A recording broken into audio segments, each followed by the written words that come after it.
মানুষ আজকে এত নির্দয় হয়েছে, মানুষ এত পশুতে পরিণত হয়েছে, আজকে মানুষ মানুষকে মেরে ফেলতে কোনো দ্বিধাবোধ করে না। হাজারো মানুষের সামনে, শত মানুষের সামনে ওই যে ভাঙ্গারি ব্যবসায়ী আপনার সোহাগকে পাথর দিয়ে মেরে মেরে দুনিয়ার থেকে বিদায় করে দেওয়া হলো। হ্যাঁ উপস্থিত জনগণ, যারাই করে না কেন, যারাই এই কাজের সঙ্গে জড়িয়ে আছে না কেন, ইসলামিক ল হলো, ইসলামিক আইন হলো, যারাই এই সোহাগ হত্যার সঙ্গে জড়িয়ে, এদের কোনো বিচার নেই, একটাই বিচার, তাদেরকে ফাঁসিতে ঝুলিয়ে এইভাবে তাকে মৃত্যুদণ্ড দিয়ে দুনিয়ার থেকে বিদায় করে দিতে হবে। আল্লাহর নবী মুহাম্মদ রাসূলুল্লাহ সাল্লাল্লাহু আলাইহি ওয়াসাল্লাম বলেছেন, শুনে রাখো, কোন একজন ব্যক্তিকে মারার জন্য, দুনিয়ার থেকে বিদায় করার জন্য যদি একটা গোটা গ্রাম সহযোগিতা করে, তাহলে ওই একজনকে মেরে ফেলার কারণে গোটা গ্রামকে মৃত্যুদণ্ড দিতে হবে। এটাই হলো ইসলামিক ল, এটাই আল্লাহর নবীর আদেশ, এটাই ইসলামের হুকুম। কাজেই আমি বলতে চাই, সোহাগকে যারা এভাবে দিনে দুপুরে দিবালোকে সকলের সামনে পূর্ব পরিকল্পিত ভাবে মানুষের সামনে, শত মানুষের সামনে এইভাবে পাথর দিয়ে নিক্ষেপ করে, পাথর মেরে মেরে দুনিয়ার থেকে বিদায় করে দিল, তাদের কারো 1 ঘন্টা বেঁচে থাকার সুযোগ নেই। তাদেরকে ধরে নিয়ে এসে এইভাবে দিবালোকে খোলা মাঠের ভিতরে মৃত্যুদণ্ড দিতে হবে। এটাই ইসলামিক শরিয়া। সম্মানিত উপস্থিতি, পাশাপাশি বলতে চাই, ওই যে গত জুমায় খুতবা দিতে গিয়ে ওই নূর ইসলাম মাদানী এই ভাইকেও যে যারা এভাবে মেরে ফেলার ষড়যন্ত্র করে আপনার খুতবারত অবস্থায় এভাবে কুপালো, তাদেরকে দুনিয়া আপনার নিয়ে এসে, ধরে নিয়ে এসে দুনিয়ার থেকে তাদের বিচার করতে হবে, ইসলামিক আইনে তাদের বিচার করতে হবে। তাহলেই যদি বোঝা যায় আসলে দেশের মধ্যে শান্তি ফিরে আসবে কিনা। সম্মানিত উপস্থিতি, আমি আপনাদের বলতে চাই যে এই রাজনীতিতে আপনার মানুষকে এইভাবে পশু প্রাণীর মতো মেরে ফেলা হয়, যেই রাজনীতি করলে এভাবে মানুষকে মেরে ফেলতে হয়, মানুষের সঙ্গে দাঙ্গা হাঙ্গামা লাগাতে হয়, এই রাজনীতি ইসলাম সাপোর্ট করে না। এই ধরনের কর্মকাণ্ডকে ইসলাম সাপোর্ট করে না। এখান থেকে বিরত থাকতে হবে। আপনাদেরকে বলতে চাই, আপনার উগ্রপন্থা, আপনার কর্কশ মেজাজের কারণে আজকে দেশ ভেসে যাচ্ছে, সমাজ নষ্ট হয়ে যাচ্ছে। সম্মানিত উপস্থিতি, সম্পর্কের বিষয়টি হলো পিতামাতার সম্পর্ক, ভাই বোনের সম্পর্ক ইত্যাদি যে সম্পর্কগুলি রয়েছে, এটা হলো আল্লাহ প্রদত্ত সম্পর্ক। আর কতক সম্পর্ক রয়েছে যেগুলো অবৈধ, যেটাকে ইসলাম সাপোর্ট করে না। এগুলো থেকে আমাদেরকে বিরত থাকতে হবে। বিশেষ করে অবৈধ সম্পর্ক, এই বাক্যটা উচ্চারণ হয়ে থাকে, ইউজ করা লাগে, সেটা হচ্ছে আমাদের অসামাজিক যেই কার্যকলাপগুলি রয়েছে, তন্মধ্যে সবচাইতে মর্মান্তিক যে ঘটনা বা কাজ, তা হলো জেনার প্রতি আপনার আগ্রহ সৃষ্টি করে। এই ধরনের সম্পর্কগুলিকেই অবৈধ সম্পর্ক বলা হয়। কাজেই যাতে করে আমার আপনার ছেলে মেয়ে, বিবি বাচ্চা, অন্যরা এই ধরনের কোনো সম্পর্কে না জড়িয়ে যায়, সেদিকে আপনাদের আমার চোখ কান খোলা রেখেই চলতে হবে। আল্লাহ সুবহানাহু ওয়া তাআলা পবিত্র কালামের ভিতরে ঘোষণা করেন, ওয়ালা তাকরাবুজ জিনা ইন্নাহু কানা ফাহিশা ওয়া সাআ সাবিলা। তোমরা যারা মুমিন মুমিনা আছো, বান্দা বান্দি রয়েছে, সকলকে উল্লেখ করে আল্লাহ বলেন, লা তাকরাবুজ জিনা, তোমরা জিনা সংগঠিত হবে এরকম কোনো কাজে তোমরা নিকটবর্তী হইও না। তাহলে জেনা কাকে বলে? যেটা আমরা জানি, একজন নারী ও পুরুষ অবৈধভাবে মিলামিশাকে এটাকে জেনা বলে। তো এই নারী পুরুষের অবৈধ মিলামিশার পূর্বেই আরো যতগুলি পথ রয়েছে, ওই কাজটাকে বাস্তবায়ন করার লক্ষ্যে, এই বাস্তবায়নের লক্ষ্যে যত কাজ ও কর্ম রয়েছে, পথ ও পন্থা রয়েছে, সকল পথ ও পন্থার নিকটবর্তী হতে আল্লাহ তাআলা নিষেধ করে গেলেন। কাজেই আপনাকে আমাকে খুঁজে বের করতে হবে যে এই কাজ সংগঠিত হবে, তার পূর্বের কাজগুলি কি, এগুলো থেকে আপনাকে আমাকে সতর্ক হতে হবে। তার সতর্কতামূলক একটা কাজ হলো, আপনার ছেলে আমার মেয়ে একসঙ্গে ঘুরতে পারবে না। ছোট ভাইয়ের ছেলে বড় ভাইয়ের মেয়ে একসঙ্গে চলতে পারবে না, এক ঘরে থাকতে পারবে না, একাকিত্ব গ্রহণ করতে পারবে না। এই লক্ষ্যে আপনাকে কাজ করতে হবে। আপনি আমি ভাবি আপনার বড় ভাই, আমরা বড় ভাই ছোট ভাই রয়েছে, আমাদের ছেলেমেয়েরা এরা ভাই ভাই। তবে জেনে রাখেন এই যে ভাই ভাই এটা বহু দূরের কথা, এটাকে আপনাকে খেয়াল রাখতে হবে। এদের মাঝেও এই অশ্লীল কার্যকলাপ সংগঠিত হতে পারে, কাজেই এদের সঙ্গে তারা যেন খোলাভাবে চলাফেরা করতে না পারে, এদিকে আপনাকে কি করতে হবে, খেয়াল রাখতে হবে। আপনার পাড়া তো পাড়া প্রতিবেশী ছেলে মেয়ে তো দূরের কথা, আপনার দুই ভাইয়ের ছেলে মেয়ে এরা একত্রিত ঘুরে বেড়াবে, একত্রিত এক জায়গায় পড়াশোনা করবে, এক টেবিলে বসবে উঠবে, এরকম কোন আপনার পথ ইসলাম নিষেধ করে দিয়েছেন। আল্লাহ বললেন লা তাকরাবুজ জিনা, জিনার পার্শ্ববর্তী হয়ো না, নিকটবর্তী হয়ো না, এগুলোর থেকে তোমরা বিরত থাকো। জিনা অতীব একটা মারাত্মক অপরাধ।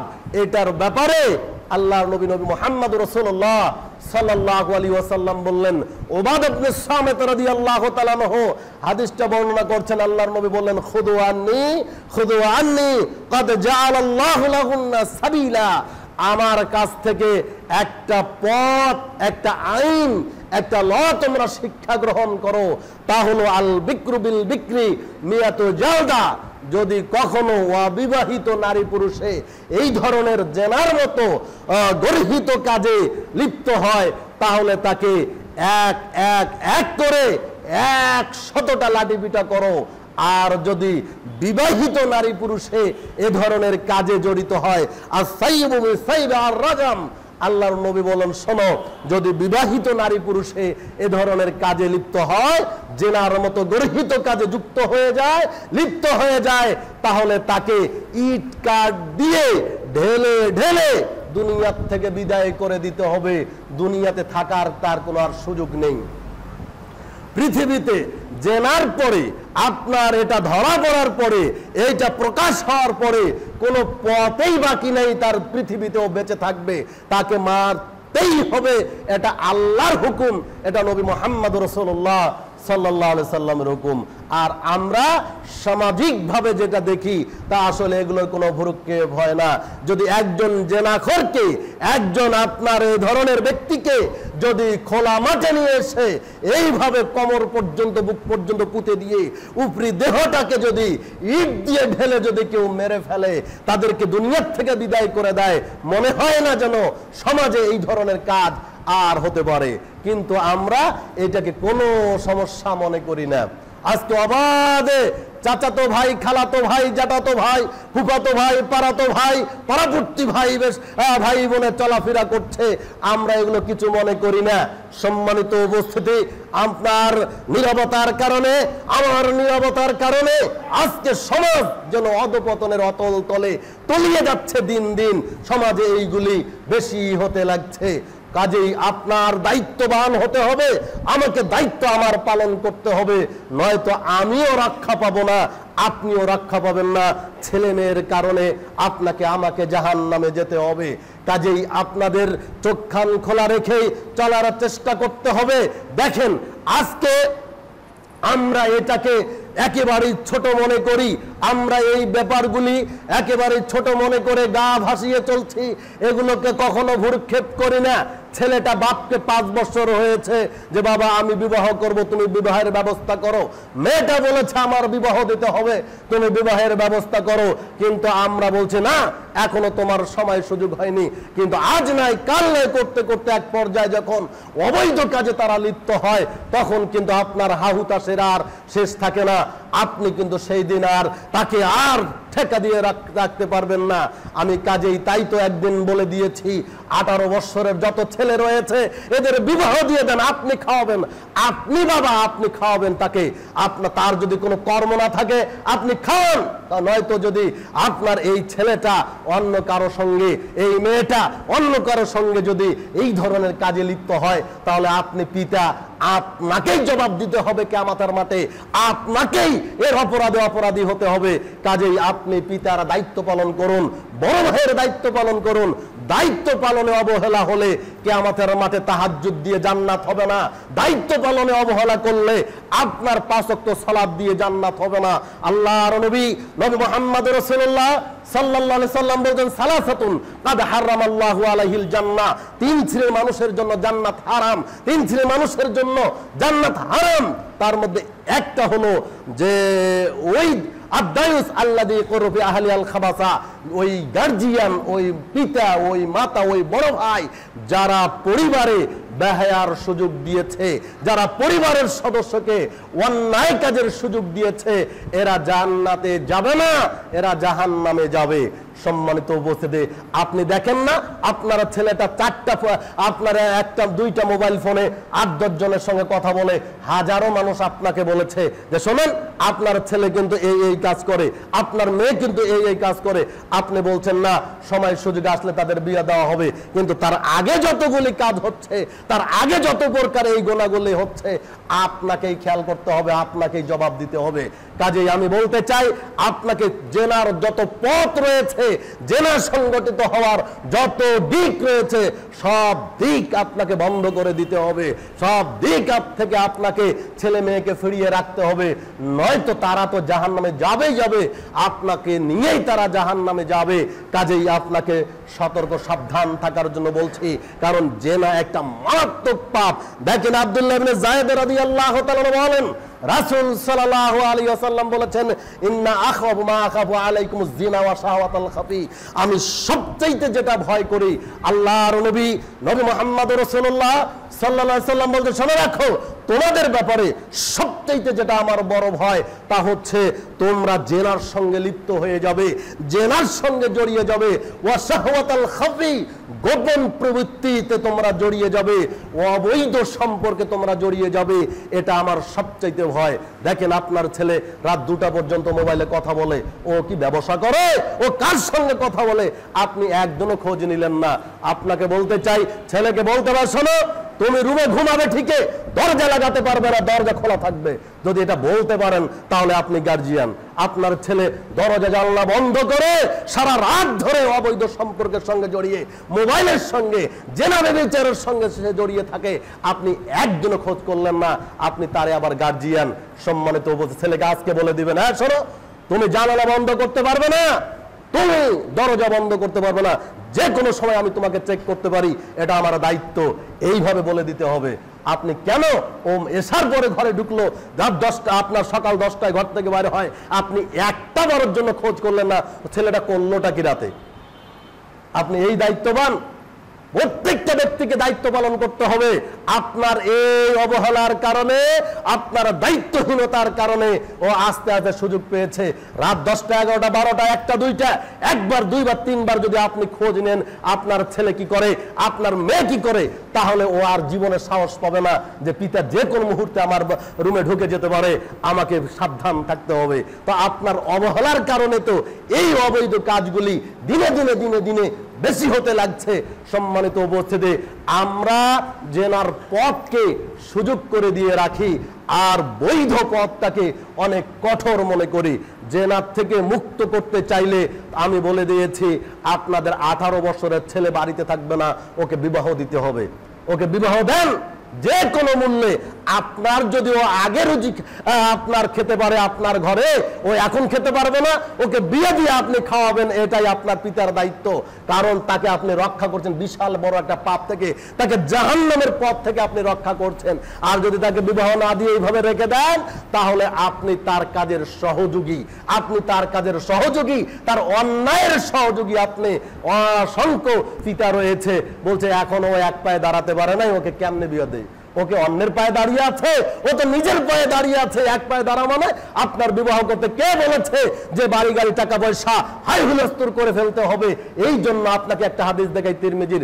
দেখেন আল্লাহর নবী মুহাম্মদ রাসূলুল্লাহ সাল্লাল্লাহু আলাইহি সাল্লামকে এক সাহাবী গিয়ে বলছে, ইয়া রাসূলুল্লাহ জাওজিজনি, আপনি আমাকে বিবাহ করিয়ে দেন।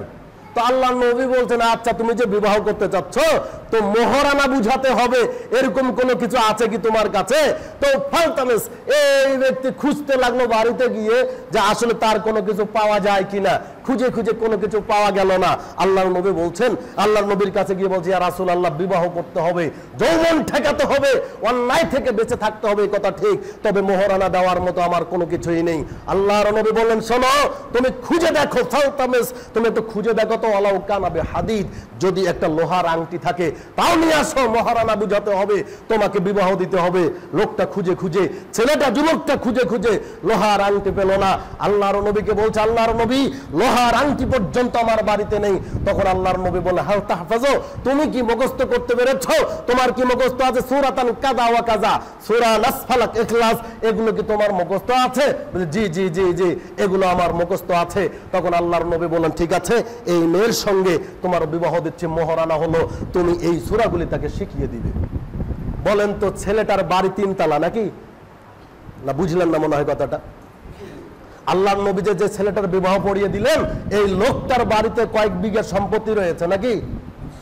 নিঃস্ব কোনো সম্পদ বলতে কিছুই নেই, সম্পদের কোনো গোষ্ঠী তার বাড়িতে নেই, তবে তাকে বিবাহ দিলেন আল্লাহর নবী। আর আপনি বলছেন যে ও লেখাপড়া শেষ করুক, লেখাপড়া শেষ হয়ে গেলে তারপর বলছেন একটা ভালো কোনো একটা কোম্পানিতে চাকরি করুক, সরকারি চাকরি করুক, এরপর ওকে বিবাহ দিব। বয়স হলো 42 বছর, এখন আপনি তার বিবাহ দিচ্ছেন। যৌবনে পা দিয়েছে 15 বছরে, এখন তার 42 বছর। যৌবন কত বছর আগে এসেছে আপনার খবর আছে? কালকে আমাদের মাঠে খবর হবে, আপনি ছেলের বিবাহ আটকিয়ে রাখলেন কেন? আপনি মেয়ের বিবাহ আটকিয়ে রাখলেন কেন? আল্লাহর নবী বললেন, ইয়া মাশারাস শাবাব মান ইসতাতা মিনকুমুল বাত, হে যুবক দল, শুনে রাখো, তোমরা যারা যুবক হয়েছো, যারা ক্ষমতা রাখো সংসার পরিচালনা করার, ফালিয়াতাজাওয়াজ, তোমরা সকলে বিবাহ করে নাও। আর যদি এটা না থাকে তাহলে তোমরা সিয়াম থাকো, সিয়াম থেকে টাকা রোজগার করো। এইভাবে তোমরা সিয়াম থেকে এরপরে নিজের যৌবনকে কন্ট্রোল করো, এইভাবে তোমরা সতর্ক সাবধান থাকো। কিন্তু আমাদের কোনো কাজেই নেই। আপনার তো জীবনে, আপনি তো নফল সিয়াম পালন করে না। আপনার যুবক ছেলেটা 22 বছর 25 বছর বয়স, ও তো কিভাবে আছে? আল্লাহর নবী 2টা পথ দেখিয়ে দিলেন যৌবনকে ঠেকানোর, একটা হলো বিবাহের মাধ্যমে, আর একটা সিয়াম রাখার মাধ্যমে। তো আপনার ছেলেকে সিয়ামও রাখালেন না, বিবাহ দিলেন না, ওর যৌবন ঠিকছে কোথায়? ও তো অবৈধ কাজ করবেই। যৌবন এমন একটা বিষয়, এটা সঠিক পথ, হক পথ না পেলে বাঁকা পথ গ্রহণ করবে, এটাই তার স্বভাব। কত ভালো মানুষ দেখা গেছে পৃথিবীতে, আপনার নজরে কত ভালো যুবক যুবতী দেখা গেছে, তারা আস্তে আস্তে বিপদগামী হয়েছে শুধুমাত্র এই বিবাহ না দেওয়ার কারণে, সঠিক সময় তাদের বিবাহের ব্যবস্থা না করার কারণে। সম্মানিত উপস্থিতি, আল্লাহ সুবহানাহু ওয়া তাআলা বলছেন, শুনে রাখো, আনকিহু, তোমরা বিবাহ করো। বলতে বলতে বলতে বললেন, শোনো, ইনকানু, তোমরা যদি হয়ে যাও ফুকারা, যদি গরিব হও, তারপরেও বিবাহ করো, জানো, ইগনিহুমুল্লাহু মিন ফাদলিহি, তাহলে আল্লাহ তোমাদেরকে ধনী করে দিবে। আমি তো এই কথা বিশ্বাসী যে আসলেই কেউ যদি অন্যায় থেকে দূরে থাকার জন্য, নিজেকে নিজের পাপ থেকে ঠেকিয়ে রাখার জন্য, যদি গরিব অবস্থাতেও, ফকির হতদরিদ্র হওয়ার পরেও বিবাহ করে, তাহলে আল্লাহ তার অনুগ্রহে তাকে কি করবেন? টাকা পয়সা দিয়ে, তাকে অর্থ সম্পদ দিয়ে আল্লাহ তাআলা সমাজে তাকে একটা সুন্দর ব্যবস্থাপনা করে দিবেন, তার সাংসারিক জীবনটাকে আল্লাহ তাআলা উন্নত করে দিবেন। একথা আল্লাহ বলেছেন। কিন্তু আমাদের বিশ্বাস হয় না। আগে ছেলে মেয়ে লেখাপড়া শেষ করবে, চাকরি বাকরি করবে, নিজ পায়ে দাঁড়াবে, এখনো বাপের পায়ে দাঁড়িয়ে আছে, এরপর তার কি করবে? বিবাহের ব্যবস্থা করবে। এই দিক থেকে জেনা সমাজে বেশি হয়ে যাচ্ছে, জেনার আপনার কাজগুলি বেশি সহজ হয়ে যাচ্ছে। আপনার ছেলে 4 বান্ধবীকে নিয়ে বাড়িতে আসে, আপনি একটা বারের জন্য জিজ্ঞাসা করলেন না, বাবা এই মেয়েগুলি কেন আসলো তোমার সঙ্গে? মেয়েগুলি আপনার বাড়িতে আসলো, আপনি তার কিছুই বললেন না। ও নাকি আপনার নোট নিতে এসেছে, ও নাকি প্রাইভেটে এসেছে, ও নাকি আপনার অঙ্ক বুঝতে এসেছে, ও নাকি এই করতে এসেছে, সেই করতে এসেছে, এটা দিয়ে আপনাকে ধামাচাপা দেওয়া হচ্ছে। আপনাকে বলতে চাই, এই পাপের ভাগ আপনাকেও নিতে হবে। হবে, আপনার ছেলেকেও নিতে হবে। কাজেই আপনাকে বলতে চাচ্ছি, আপনারা এই পদগুলি বন্ধ করে দিয়ে জেনার যত পথ রয়েছে, আল্লাহ বলেন লা তাকরাবুজ জিনা, জেনার নিকটবর্তী হয়ো না। অতএব এই কাজগুলি যেভাবে ঘটে তার পূর্ব মুহূর্তের সকল পথ ও পন্থা আপনাকে কি করে দিতে হবে, বিবাহ আপনাকে বন্ধ করে দিতে হবে। তাহলেই আপনি গার্জিয়ানের দায়িত্ব পালন করলেন। সম্মানিত উপস্থিতি, আর যুবকেরা শুনে রাখো, আমার মা বোনেরা যারা আছেন শুনে রাখেন, আপনাদেরকে বলছি, যদি এই ধরনের অবৈধ সম্পর্ক কারো ঘটে যায়, কারো থেকে যায়, তাহলে তার ইবাদত কবুল হবে না, তার ডাকে আল্লাহ সাড়া দিবেন না, তার কোনো ইবাদত আল্লাহ গ্রহণ করবেন না। আপনাকে বললি একটা বিবাহ করেছেন, এতে যদি না হয়, যৌবন ঠেকানো না যায়, আরেকটা বিবাহ করতে হবে।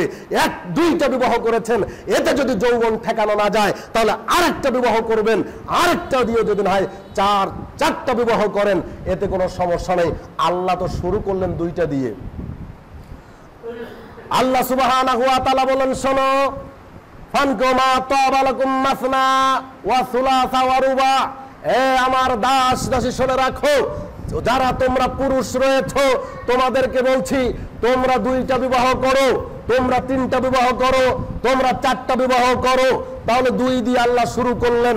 শোনো, দুইটা বিবাহ করো, তাহলে দুইটা বিবাহ করাটাই ইসলামের আদেশ, দুইটা বিবাহ করাটাই আল্লাহর আদেশ, দুইটা বিবাহ করাটাই ইসলামের হুকুম, দুইটা বিবাহ করাটাই রাসূলের সুন্নাহ। এইভাবে আপনাকে একাধিক বিবাহ করতে হবে, তবে জেনার সঙ্গে জড়িয়ে যাওয়া হবে না। বোকা ওই মা, বোকা ওই বোন, এ যদি দেখে যে ও কখনো তার স্বামী বিবাহ করে নিয়েছে, ও নিজে চট করে গোসা করে বাড়িতে চলে গেল, আর স্বামীর ভাত খাবে না। কাজেই আপনাকে বলতে চাই, ও মা বোন শুনে রাখেন, অথচ আপনাকে পাশে শুয়ে রেখে আপনার স্বামী আর 3-4টা মেয়ের সঙ্গে কথা বলে, আপনার স্বামী আপনাকে পাশে রেখে আর 2টা 3টা 4টার সঙ্গে কথা বলে, আপনি তাকে ধরতে পারলেন না, কিন্তু বৈধ পন্থায় বিবাহ করে নিয়ে এসেছে, আপনি তাকে আর সহ্য করতে পারেন না। আরে আপনার রুজি সেকে কেড়ে নেবে, কারো রিজিক কেউ কেড়ে নিতে পারে না, কারো রিজিক কেউ কেড়ে নিবে না, এ কথাই চূড়ান্ত। আপনার রিজিক, আপনার সৃষ্টি, মানুষ সৃষ্টি 50,000 বছর পূর্বে আল্লাহ রিজিক তাকদিরে লিখে রেখেছেন। আপনাকে এইভাবে বিশ্বাস করতে হবে, যার রিজিক যতটুকু আছে সে ততটুকু খাবে। কিন্তু আমরা আমাদের বিশেষ করে বাংলাদেশি নারীরা স্বামীরা দুইটা বিবাহ করুক, এইটা সহ্য করতে পারে না। কাজেই জেনা ব্যভিচার বেশি হয়ে যাবে, জেনা ব্যভিচার বেশি হয়ে যাবে, এটাই তার একটা লক্ষণ। তার এই জন্য যদি কোনো নারী যদি আবার স্বামী যদি বলে যে আমি দুইটা বিবাহ করতে চাচ্ছি, পরবর্তী বিবাহ করতে চাচ্ছি, আর যদি এটা বাধা দেয়, আর এই স্বামী যদি এই কারণে অবৈধ সম্পর্কে জড়িয়ে যায়, তাহলে তার ওই পাপের ভাগী ওই নারীকেই নিতে হবে। কিয়ামতের মাঠে তাহাজ্জুদ দিয়ে জান্নাত হবে না। কাজেই আমি বলতে চাই, অবশ্যই জেনার যত পথ রয়েছে সব বন্ধ করে দিতে হবে। প্রয়োজনে এক এক করে 4টা বিবাহ হবে, 1-2টা 5 যাবে, আবার বিবাহ হবে, তাতে কোনো সমস্যা নেই। কিন্তু জেনার মতো অবৈধ কাজ, গর্হিত কাজ ইসলাম সাপোর্ট করে না। এখান থেকে বেরিয়ে আপনাকে বিরত থাকতে হবে। সম্মানিত উপস্থিতি, আপনাকে বলতে চাই, আল্লাহর নবী মুহাম্মদ রাসূলুল্লাহ সাল্লাল্লাহু আলাইহি ওয়াসাল্লাম বলেন, সালাসাতু, আল্লাহর নবী বললেন, লা ইয়াহিল্লু দামু ইমরিইন মুসলিমিন ইল্লা বিসালাস। 3 কারণ ব্যতীত কখনো কোন মানুষকে মানুষ হয়ে মৃত্যুদণ্ড দিতে পারে না বা মেরে ফেলতে পারে না। তার একটা হলো আস-সাইয়্যিবুজ জানি, যদি বিবাহিত নারী পুরুষে জেনার মতো কাজে লিপ্ত হয়ে যায়, তাহলে তাকে মেরে ফেলতে পারবে মানুষ মানুষ হয়ে।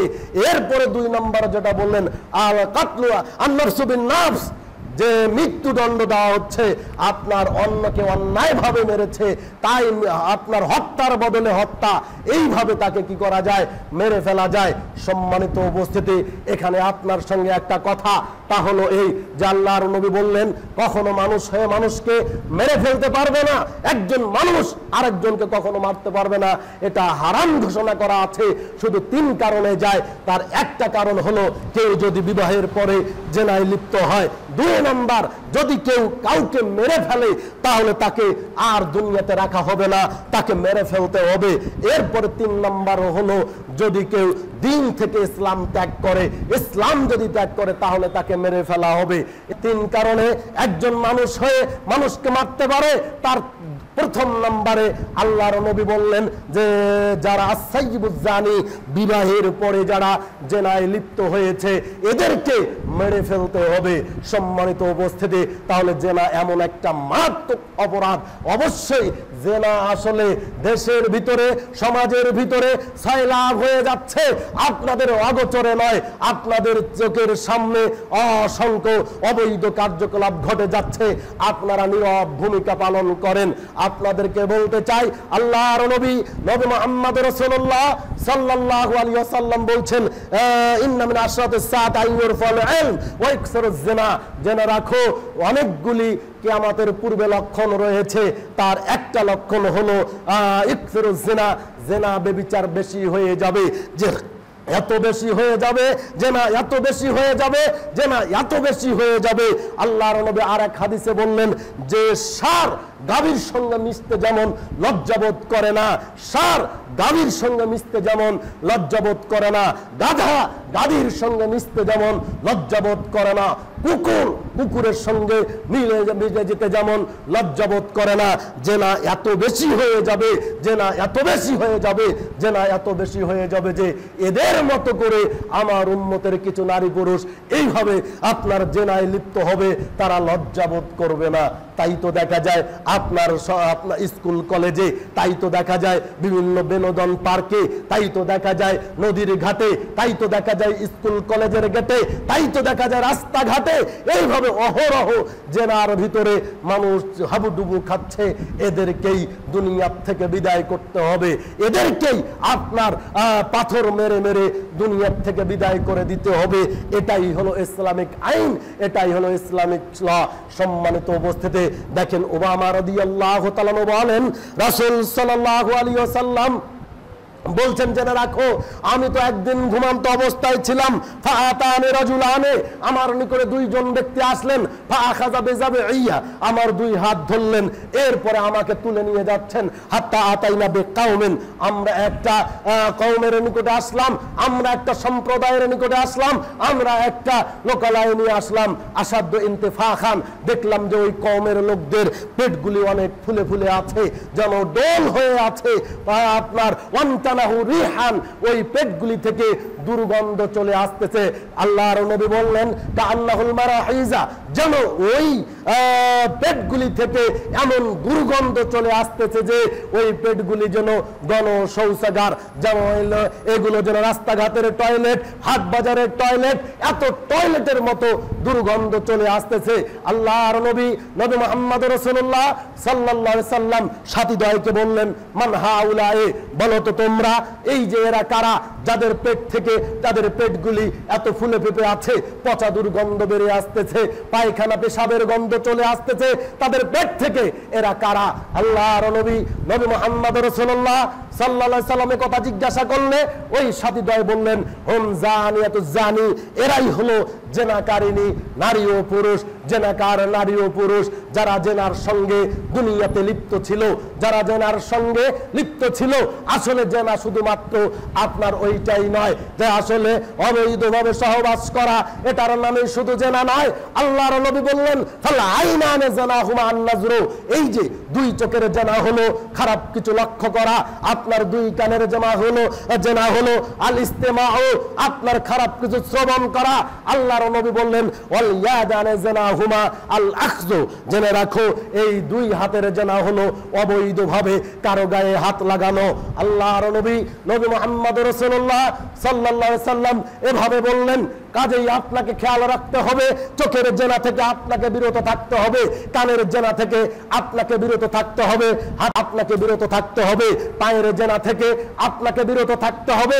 মোট কথা জেনার যত কার্যকলাপ রয়েছে সমস্ত কিছু থেকে আপনাকে বিরত থাকতে হবে। সম্মানিত উপস্থিতি, আমরা মনে করি আপনাকে একটা বেগানা নারীর দিকে তাকাবেন, এটা আপনার চোখের জেনা। আপনাকে বলতে চাই, আপনারা টিভি সিনেমা দেখছেন, আপনি বলেন টিভির সামনে আপনাকে লক্ষ্য করলাম, আপনি বলেন হুজুর আমি টিভি দেখি না কেন, আপনাকে যে আমি নিজেই দেখলাম, তখন আপনি বলছেন খবর শুনতে গিয়েছিলাম। বলেন তো খবর পড়ছে কে? একজন নারী যেই নারীর মাথায় কাপড় নেই, যেই নারীটা সুন্দর করে সাজিয়ে আছে যেন দেখতে হবে চিড়িয়াখানার বানরের মতো, এই অবস্থায় সে সাজুগুজু করে আছে আর আপনি ফেল ফেল করে তার দিকে তাকাচ্ছেন। তো আল্লাহর নবী বললেন আল আইনানে জানাহুমা আন নাজরু, আচ্ছা বেগানা নারীর দিকে তাকানো হলো চোখের জানা। আপনি যতক্ষণ খবর দেখলেন, খবর শুনলেন, তাই ততক্ষণ আপনি জেনার মধ্যে লিপ্ত আছেন, চোখের জেনার মধ্যে লিপ্ত আছেন। তাহলে আপনাকে বলতে চাই, আপনি এভাবে খবর দেখতে পারেন না, আপনি এভাবে খবর শুনতে পারেন না। জি, খবর যদি শুনতেই হয় তাহলে আপনাকে উল্টা দিকে হয়ে আপনাকে খবর শুনতে হবে, বা বলিও আপনার ছবি দেখা যায় না এমন কিছু রেকর্ডারের মাধ্যমে খবর দেখতে হবে।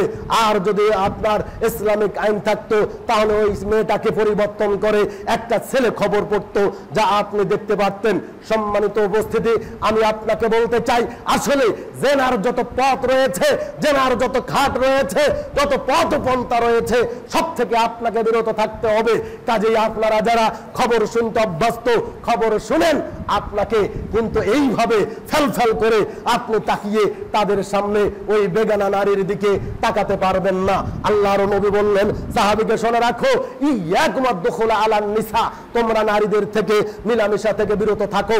যেখানে এই ঘরে নারী আছে, অন্য কোন বেগানা নারী আছে, সেখানে প্রবেশ করা থেকে তোমরা বেঁচে থাকো, এখানে তোমরা যেতে পারবে না। আল্লাহর নবী নবী মুহাম্মদ রাসূলুল্লাহ সাল্লাল্লাহু আলাইহি সাল্লামকে আল্লাহর সাহাবীগণ বললেন, ইয়া রাসূলুল্লাহ, আপনি বলেন যে আমার বাড়িতে তো ভাবি রয়েছে, ভাবির সঙ্গে দেখা হবে কিনা? আমার বাড়িতে দেবর রয়েছে, দেবরের সঙ্গে দেখা হবে কিনা? আল্লাহর নবী বললেন আল হামু আল মাউত, জেনে রাখো দেবর হলো আগুন, দেবর হলো মৃত্যু সমতুল্য, ভাবি হলো আগুন, ভাবি হলো মৃত্যু সমতুল্য। মৃত্যুকে যত ভয় পাও ভাবিকে তত ভয় পাও, মৃত্যুকে যত ভয় পাও দেবরকে তত ভয় পাও, আগুনকে যত ভয় পাও ভাবিকে তত ভয় পাও, দেবরকে যত ভয় পাও আগুনকে তত ভয় পাও। অনুরূপ ভাবে তাকে ভয় করো। সম্মানিত উপস্থিতি, ঘরে আগুন জ্বালা আছে, আপনারা হাত দিলে পোড়া যাবে, নয়তো পোড়া যাবে না। কিন্তু দেবর যেই ঘরে আছে ওই ঘরে ভাবি প্রবেশ করলে আগুন জ্বলবেই, একথা আল্লাহর নবী নবী মুহাম্মদ রাসূলুল্লাহ সাল্লাল্লাহু আলাইহি সাল্লাম বলেছেন। অতএব বাড়ি পৃথক করে ফেলতে হবে, বাড়ি আলাদা করে ফেলতে হবে। বাপ ওসিয়ত করে গেছে, বাবা 3 ভাই ছিলি এক বাড়িতেই থাকো, 3 ভাই ছিলি এক বাড়িতেই থাকো, ওই ওসিয়ত মানা যাবে না, কারণ পরিবেশ অন্যরকম হয়ে গেছে। এখন আপনার 3 ভাইয়ের বউ এক ঘরে আপনার একসঙ্গে উঠা বসা, 3 ভাই এক জায়গায় উঠা বসা, এইভাবে আপনি মানতে পারছেন না। যখন বাড়ি আলাদা হবে, আপনার বউ আপনার বাড়িতে থাকবে, আপনার ভাইয়ের বউ আপনার ভাইয়ের বাড়িতে থাকবে, তখন যেভাবে ইচ্ছা সেভাবে থাকবে, একথাই চূড়ান্ত। সম্মানিত উপস্থিতি, আপনাকে বলতে চাই, আজই আপনাকে সিদ্ধান্ত গ্রহণ করতে হবে, নয়তো আপনার ভাই আপনার ভাবি যেই ঘরে আছে ওই ঘর থেকে ও বেড়াতে পারবে না। আপনি যতক্ষণ আছেন, আপনি যখন বেরিয়ে গেলেন ও তখন বেরিয়ে আসবে, ও যখন বেরিয়ে গেল আপনি তখন প্রবেশ করবেন। এই নীতিতে যদি থাকতে পারেন, একক ঘরে একক বাড়িতে থাকার অনুমতি আছে, জীবনে সাক্ষাৎ হবে না। কথা হলে আপনার অন্য আপনার স্বামীর উপস্থিতিতে আপনার অন্যের সঙ্গে কথা হবে, এককভাবে কোনো কথা হবে না। কথাটাও আপনাকে সেইভাবে বলার চেষ্টা করতে হবে। সম্মানিত উপস্থিতি, সর্বোপরি কথা হলো, যদি কেউ এই ধরনের কাজে জড়িয়ে যায়, পৃথিবীতে তার থাকার কোনো আর সুযোগ নেই, তাকে মেরে ফেলতে হবে। তাই তো বলি, লাখো দুলাভাইকে বাংলাদেশের মেরে মেরে মেরে দুনিয়ার থেকে বিদায় করতে হবে। এদের দুনিয়াতে আর কোনো থাকার সুযোগ নেই। অনেক শালিকাকে দুনিয়ার থেকে বিদায় করতে হবে, এক এক এক করে 100 লাঠি বিদায় করতে হবে, কারণ তারা এইভাবে দুলাভাইয়ের সঙ্গে ঘুরতে গিয়েছে। এইভাবে তারা অনেকে বলে যে শালি দুলাভাই একটু ইয়ার্কি করবেই। আফসোস, আপনার ধিক, আপনার জ্ঞানকে, আপনার বুদ্ধিকে, আপনার বিবেককে আমি ধিক্কার জানাই। আপনি কি করে বলেন যে শালিদুল্লাহ ভাই একটু মস্কারি করবে? আরে মস্কারি মানে হলো জিনা, শালিদুল্লাহ ভাইয়ের কথাই মানে হলো জিনা। আপনি সেটা বুঝলেন না, এভাবে আপনাকে চলা যাবে না। আপনাকে পরিবর্তন হওয়ার জন্য বলছি। শেষ পর্যায়ে একটা হাদিস দেখাই, যদি জেনা প্রকাশ হয়ে যায় তাহলে পৃথিবীতে আর তার থাকার কোনো সুযোগ নেই, তাকে মেরে ফেলতে হবে। জাত ইমরাতুন মিনাল গামিদিয়াতে, আল্লাহর নবীর নিকটে গামিদি একজন মহিলা চলে আসলো। আল্লাহর নবীর নিকটে গামিদি শহর থেকে একজন মহিলা চলে এসে বলছে, ইয়া রাসূলুল্লাহ, তাহিরনি, আপনি আমাকে পবিত্র করে দেন। আল্লাহর নবী কথাটা হয়তো বুঝলেন, কিন্তু তারপরেও তাকে বলছে ইরজি, তুমি ফিরে যাও, ফাস্তাগফির লিযামবিকি, তুমি নিজের পাপের জন্য ক্ষমা তলব করো আল্লাহর কাছে, তুমি আল্লাহর নিকটে তওবা করো।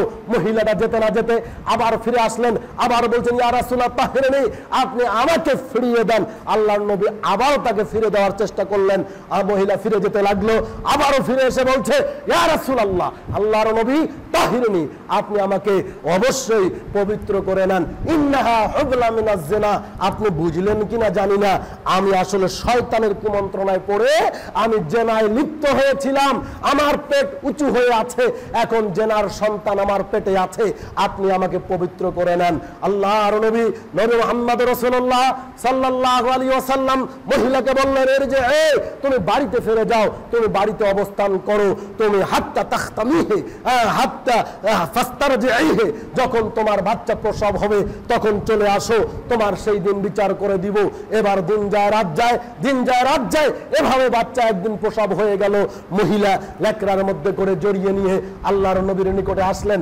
আল্লাহর নবী, আপনি বলেছিলেন বাচ্চা প্রসব হলে এরপরে আমার বিচার হবে, এই যে আমার পেট থেকে বাচ্চা বাইরে চলে এসেছে, এখন আপনি আমার বিচার করে দেন।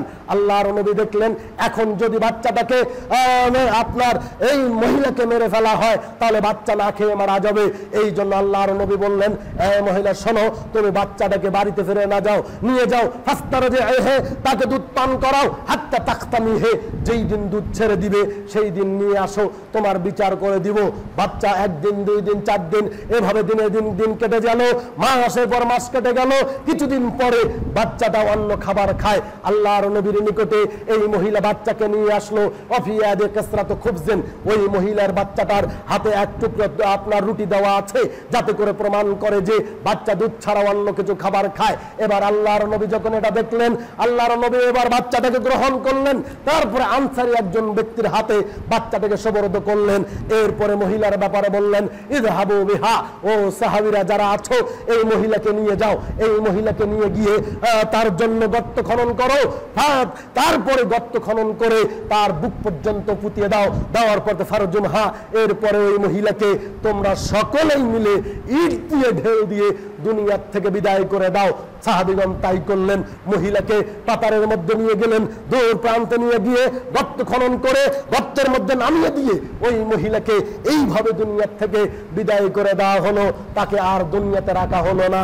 আমি বলতে চাচ্ছিলাম যতগুলি সমাজে এ ধরনের জেনার কার্যকলাপ ঘটবে, এগুলোকে যদি নিয়ে আমরা আইনে সমর্থন করতাম আর ইসলামিক আইনে যদি এদের বিচার করা হতো, তাহলে মনে হয় না যে আর কখনো কেউ এই ধরনের ব্যক্তিরা আর এই ধরনের গর্হিত কাজে জড়িয়ে যেতে পারে। হে উপস্থিত জনগণ, এটা হলো পার্থিব শাস্তি, এটাকে শাস্তি দেওয়াই লাগবে। এরপরে যদি কেউ বেঁচে যায়, অগোচরে থেকে যায়, আর এই পাপের বিচার যদি আল্লাহ করেন, তাহলে বিচার কেমন হবে দেখেন। সামুরা ইবনে জুনদুব রাদিয়াল্লাহু তাআলা বলেন, রাসূল সাল্লাল্লাহু আলাইহি ওয়াসাল্লাম বলছেন, শোনো, ওই যে রুয়াত মিরাজের ঘটনা, ওই যে স্বপ্নের যুগের একটা ঘটনায় তিনি বলছেন, জেনে রাখো আমি ঘুমন্ত অবস্থায় আছি, এমত অবস্থায় 2 জন ফেরেশতা চলে আসলো, আমাকে নিয়ে গেল, আমাকে নিতে নিতে নিতে হাত্তা আতাইনা আলা আরদিন মুকাদ্দাস, আমরা একটা পবিত্র ভূমিতে চলে আসলাম। এরপর কিছু দূর চলে গেলাম, এরপর এই দেখলাম সেই দেখলাম, অনেক লম্বা বড় হাদিস, আমি আর সেদিকে যাচ্ছি না। একটা কথা শুধুমাত্র আজকের বক্তব্যের সঙ্গে যেটা সংশ্লিষ্ট সেটা বলি। আল্লাহর নবী বললেন যে আমরা যেতে যেতে যেতে যেতে একটা সম্প্রদায়ের নিকটে আসলাম, আসার মিত্রতার নূরে ওই লোকগুলির ভিতরে দেখলাম তাদের অনেকগুলি চুলা রয়েছে, আলাহু দাইয়িকুন ওয়াসফালাহু আছে, যেই চুলাগুলির উপরি ভাগটা একেবারেই সংকীর্ণ আর ভিতরের দিকটা অনেক প্রশস্ত, ফিহে নারুন, যেখানে দাউ দাউ করে আগুন জ্বলতেছে। একজবার একটা পর্যায়ে দেখা যায় আগুন ধাঁধা করে উপরে চলে আসে, ফাইদা খামেদাত, যখন আগুন একটু নিম্নগামী হয় আবার সেখানে চলে যায়। এই পর্যায়ে যখন দেখলাম ফিহে রিজালুন ওয়া নিসাউন, দেখলাম সেখানে কিছু নারী ও পুরুষ রয়েছে উলঙ্গ অবস্থায় ওই আগুনের ভিতরে ভিতরে আগুন একবার উপরে গেলে ওই নারী পুরুষকে দেখা যায় তারা জমাট বাঁধা অবস্থায় আছে, আবার যখন তারা আগুনের ভিতরে ঢুকে যায় দেখা যায় না, আবার দৃশ্যমান হয়, এই অবস্থাতে থাকে। মানে একবার ওই কূপের ভিতরে আগুনের গর্তের ভিতরে আগুন যখন ধাঁধা করে জ্বলতে থাকে তখন তারা আগুনের তাপে আবার বাইরে চলে আসে। এইভাবে শাস্তি দেওয়া হচ্ছে কিয়ামত পর্যন্ত তাদের এইগুলো শাস্তি হবে। মরার পর থেকে নিয়ে উপস্থিত জনগণ এইভাবে শাস্তি দেখার পরে আল্লাহর নবী মুহাম্মদ রাসূলুল্লাহ সাল্লাল্লাহু আলাইহি সাল্লাম বলছেন, মান হাউলায়ে জিবরাইল, বলো তো এরা কারা যাদেরকে এইভাবে আগুনের গর্তে ফেলিয়ে এভাবে আগুনের ভিতরে শাস্তি দেওয়া হচ্ছে, তাদের শাস্তিটা চলমান রয়েছে। তখন আল্লাহর নবীকে বলা হলো যে শুনে রাখেন, এইগুলো আপনার উম্মতের সেই নারী পুরুষ যারা দুনিয়াতে জেনার মতো কাজে লিপ্ত ছিল, যারা জেনার মতো গর্হিত কাজে জড়িয়েছিল। কাজেই আপনাকে বলতে চাই, এই শাস্তি থেকে রক্ষা পেতে চাইলে জেনার যত পথ ও ঘাট রয়েছে সব থেকে আপনাকে বিরত থাকতে হবে। যুবক, তোমাকে বলতে চাই, তোমার মোবাইল ফোনে যত মেয়ে বেগানা নারী পুরুষ বেগানা নারীর যত নাম্বার রয়েছে সব ডিলিট করে ফেলতে হবে। যতদিন নাম্বার মোবাইলে সেভ থাকবে তোমার কোনো ইবাদত আল্লাহ গ্রহণ করবে না। ও মা বোন যারা শুনছেন, আপনাদেরকে বলতে চাই, বিশেষ করে যুবতী বোনদেরকে বলতে চাই, যাদের মোবাইলে আপনার বেগানা নারী পুরুষের নাম্বার সেভ করা আছে এরা তাহাজ্জুদ পড়লেও আল্লাহ গ্রহণ করবে না। কেন? আল্লাহ তাআলা বলেন, ইন্নাল্লাহ, আল্লাহর নবী বলেন, ইন্নাল্লাহ ইয়াদনু মিন খালকিহি, নিশ্চয় আল্লাহ সুবহানাহু ওয়া তাআলা অবশ্যই আপনার সৃষ্টির মানুষের অতীব নিকটে থাকে। হায়াগফিরু মান ইস্তাগফিরু, যারাই আল্লাহর নিকটে কান্নাকাটি করে ক্ষমা চায় তাদেরকে ক্ষমা করে দেয়। ইল্লা বিজানিয়াতান বিফারজিহা, তবে যারা অবৈধ সম্পর্ক রেখেছে, অবৈধ সম্পর্ক যাদের রয়েছে এদেরকে আল্লাহ তাআলা ক্ষমা করেন না, এদের ডাক আল্লাহ তাআলা শুনবেন না, এদের দোয়া আল্লাহ তাআলা ডাক কবুল করবেন না। কাজেই আপনাদেরকে আহ্বান জানাচ্ছি, উদারত আহ্বান জানাই, আসুন ফিরে আসেন, আপনার ছেলে মেয়েকে আদর্শ সন্তান হিসাবে গড়ে তোলার জন্য আপ্রাণ চেষ্টা করুন। আল্লাহ আমাদের তৌফিক দান করুন। সকলে বলি আল্লাহুম্মা আমিন।